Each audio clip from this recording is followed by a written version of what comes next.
और जानकारी इस वक्त ये मिल रही है कि तुर्कियों को 32,000 करोड़ रुपए का घाटा इस बुकिंग को रद्द कराने के बाद हुआ है। तो पाकिस्तान का साथ देकर, पाकिस्तान को हथियार देकर तुर्की फंस गया है। तो ये तैयब अर्दवान जो है ना, वो तो अब सर पकड़ के बैठ गए होंगे कि ये क्या हो गया, लेकिन ये तो होना ही था। क्या उनको नहीं पता होगा कि ये होगा? ये तो होना ही था। अब तुर्की क्योंकि एक इस्लामिक कंट्री है और उसका वैसे तो स्टैंड देखे तो हमेशा से पाकिस्तान के साथ ही स्टैंड है ना, लेकिन वो ट्रेड भी चाहता है भारत से।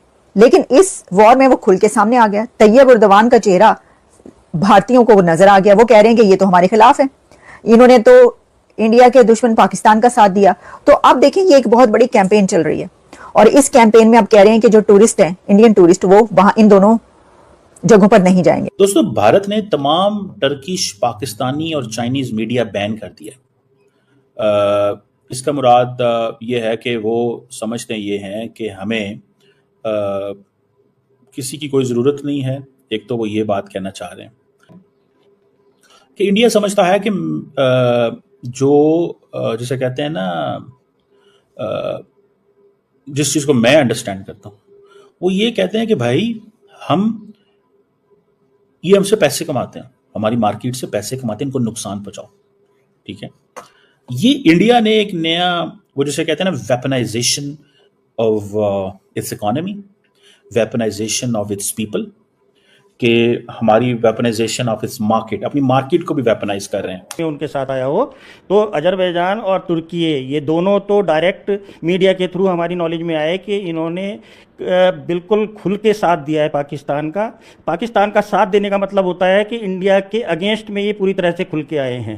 नमस्कार दोस्तों, कैसे आप सब? उम्मीद करते हैं आप सब बहुत अच्छे होंगे। दोस्तों, आज का वीडियो काफी शानदार होने वाला है, इसलिए बिना स्किप के पूरा वीडियो देखना, क्योंकि आज हम देखने वाले हैं पाकिस्तान मीडिया का लेटेस्ट वीडियो। अगर आप मेरे चैनल पे फर्स्ट बार आए और अभी तक सब्सक्राइब नहीं किया है तो प्लीज सब्सक्राइब कीजिए, शेयर कीजिए, बेल आइकन ऑन कीजिए, ताकि आपको आने वाली हर एक लेटेस्ट न्यूज आसानी से मिल जाए। बात करते हैं तुर्की को लेकर। दोस्तों, तुर्की ने पाकिस्तान का इस कदर साथ दिया कि भारत ने तुर्की से आने वाले हर एक सामान पर रोक लगा दिया है। और दोस्तों, नहीं तो भारत से कोई सामान तुर्की जाएगा और नहीं तुर्की से भारत कोई सामान आएगा। इस कारण मात्र 4 दिन में तुर्की को 32,000 करोड़ का नुकसान हुआ है। और दोस्तों, जल्द ही तुर्की अपने घुटनों के बल भारत के सामने दिखाई देने वाला है। तो दोस्तों, आज का वीडियो काफी लाजवाब होने वाला है। बिना स्किप के पूरा कह भी रहे हैं, यानी अर्ज कर रहे हैं अपने लोगों को कि ना करें, और खुद से जो लोग हैं वो ये कह रहे हैं कि अब हम इन 2 कंट्रीज में नहीं जाएंगे। अच्छा, लेकिन अभी तो मैं ये भी देख रही थी कि भारत की तरफ से ये भी लोग कह रहे थे कि अभी देखो हम चाइना के साथ क्या करते हैं। अब चाइना के साथ मुझे नहीं पता क्या करना है, क्योंकि चाइना में तो एज सच टूरिज्म इंडिया का नहीं है, तो वहां पे तो कोई और ही फिर होगा, लेकिन इतना तो नहीं हो सकता ना। अच्छा जी, अब हम बढ़ते हैं दूसरी खबर की तरफ। देखिए, पाकिस्तान तो इसमें बहुत खुश होगा, यानी इसके तुर्की और उसके बाइकआउट में तो खुश नहीं होगा, लेकिन इस बात पर तो खुश है कि तुर्की ने जो है वो साथ दिया। वैसे तो पहले से ही पता था कि हम पहले कहते हैं, आपको पता है कि तैयब अर्दवान तो जो है वो मुस्लिम उम्मा का एक बहुत बड़ा लीडर बनना चाहते हैं, और उन्हें पता है कि वो अगर साथ नहीं देंगे तो फिर वो कैसे मुस्लिम उम्मा का लीडर बन पाएंगे। और वैसे भी वो इंडिया से ट्रेड तो चाहते हैं, लेकिन उनके रिलेशन जो है कोई ऐसा इतने बेहतर नहीं रहे भारत से, तो वो उन्होंने यही करना था। लेकिन पाकिस्तान के लिए बड़ी खुशी की बात है कि तुर्की उनके साथ खड़ा हो गया। बल्कि मैं तो ये कहती हूँ, ये खुशी की बात नहीं होनी चाहिए, पाकिस्तान के लिए ये गम की बात होनी चाहिए कि सऊदी अरेबिया, यूएई, कतर और कितने इस्लामिक कंट्रीज, उन्होंने क्यों नहीं साथ दिया, वो क्यों नहीं साथ मिलकर खड़े हुए। सोचने वाली बात है। उन सबका स्टैंड नजर आया है इंडिया की तरफ। कैसे? अगर वो पाकिस्तान की सपोर्ट में नहीं है तो वो किसकी सपोर्ट में है? ये तो एक अंडरस्टूड बात है ना। और जानकारी इस वक्त ये मिल रही है कि तुर्कियों को 32,000 करोड़ रुपए का घाटा इस बुकिंग को रद्द कराने के बाद हुआ है। तो पाकिस्तान का साथ देकर, पाकिस्तान को हथियार देकर तुर्की फंस गया है। तो ये तैयब अर्दवान जो है ना, वो तो अब सर पकड़ के बैठ गए होंगे कि ये क्या हो गया, लेकिन ये तो होना ही था। क्या उनको नहीं पता होगा कि ये होगा? ये तो होना ही था। अब तुर्की क्योंकि एक इस्लामिक कंट्री है और उसका वैसे तो स्टैंड देखे तो हमेशा से पाकिस्तान के साथ ही स्टैंड है ना, लेकिन वो ट्रेड भी चाहता है भारत से। लेकिन इस वॉर में वो खुल के सामने आ गया। तैयब अर्दवान का चेहरा भारतीयों को नजर आ गया। वो कह रहे हैं कि ये तो हमारे खिलाफ है, इन्होंने तो इंडिया के दुश्मन पाकिस्तान का साथ दिया।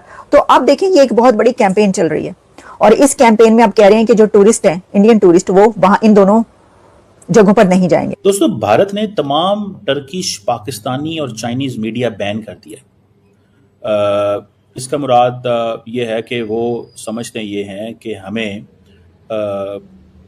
किसी की कोई ज़रूरत नहीं है। एक तो वो ये बात कहना चाह रहे हैं कि इंडिया समझता है कि जिसे कहते हैं ना, जिस चीज़ को मैं अंडरस्टैंड करता हूँ, वो ये कहते हैं कि भाई ये हमसे पैसे कमाते हैं, हमारी मार्केट से पैसे कमाते हैं, इनको नुकसान पहुंचाओ।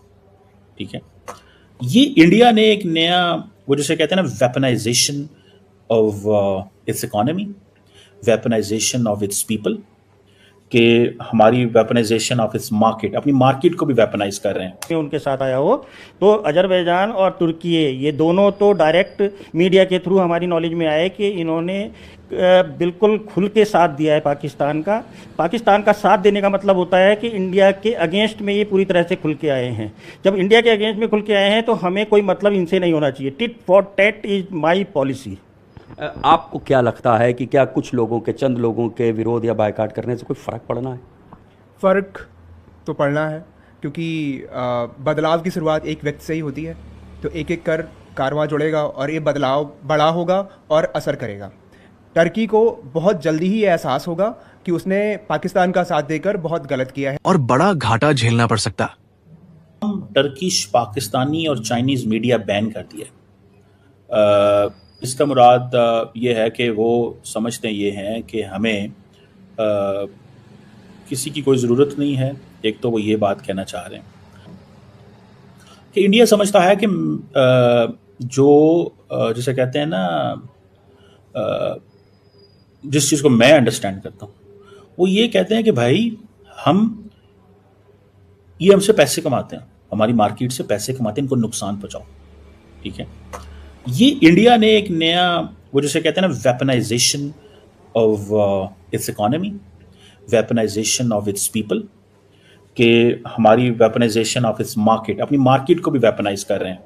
अब बहुत सारे लोग, जारी बात है, इंडिया में लार्जली लोग चाइनीज़, टर्किश मीडिया या पाकिस्तानी मीडिया देखना चाहते हैं, इसलिए नहीं कि वो इस ओपिनियन से एग्री करते हैं कि पाकिस्तान, चाइनीज़, टर्किश और पाकिस्तानी मीडिया क्या कहता है। No, they don't agree with Pakistan, but they want to listen what are these people doing, ये लोग क्या कह रहे हैं। मिसाल के तौर पे पाकिस्तान में आप इंडियन मीडिया नहीं देख सकते, मेरा ख्याल है इधर भी यूट्यूब पे हम देख लेते हैं, वो भी क्योंकि हमारे तो लैपटॉप में वैसे ही मोबाइल में VPN इसलिए लगा होता है बिकॉज हमने चलाना होता है ट्विटर, फ्रैंकली स्पीकिंग। तो ट्विटर की वजह से हमें VPN चाहिए, क्योंकि हमारी गवर्नमेंट ने ट्विटर बंद किया हुआ अपने लोगों के लिए। यहाँ पे एक पॉलिसी, और मैं तो उसके खिलाफ बोलता रहा कि ट्विटर को जो है वो। सो गाइस, आपको मेरा रिएक्शन वीडियो कैसा लगा? अगर अच्छा लगा तो प्लीज सब्सक्राइब कीजिए, शेयर कीजिए, बेल आइकन ऑन कीजिए, ताकि आपको आने वाली हर एक लेटेस्ट न्यूज आसानी से मिल जाए। उम्मीद करते हैं आप लोगों को मेरा वीडियो पसंद आया होगा। पसंद आया है तो ज्यादा से ज्यादा शेयर करना, ताकि हमारे और भी भाई बहन इस न्यूज को देखकर जानकारी हासिल ले। जैसा कि आप लोगों ने न्यूज में देखा होगा कि तुर्की से आने वाले हर एक सामान पर भारत ने रोक लगा दी है। तुर्की से आने वाले सेब, कपड़े, अन्य बहुत से ऐसे जो साधन थे जो तुर्की से आते थे, उन पे रोक लगा दी है। साथ में आप ये भी देखोगे कि अब साथ में बांग्लादेश पर भी ऐसे ही माहौल हो रहा है। बांग्लादेश में भी कोई भी चीज आयात और निर्यात नहीं होगी। दोस्तों, जैसे कि आप लोग जानते होंगे कि पाकिस्तान के साथ देने पर तुर्की को इतनी बड़ी सजा मिली है, और दोस्तों तुर्की को ये सजा मिलनी भी चाहिए थी, क्योंकि तुर्की ने हमारे साथ गद्दारी की है। दोस्तों, जब कोई भी देश उसके साथ खड़ा नहीं था, तब हमारा भारत उसके साथ खड़ा हुआ था। तो दोस्तों, आज का वीडियो काफी शानदार लगा। आप लोगों को कैसा लगा कमेंट बॉक्स में जरूर बताना।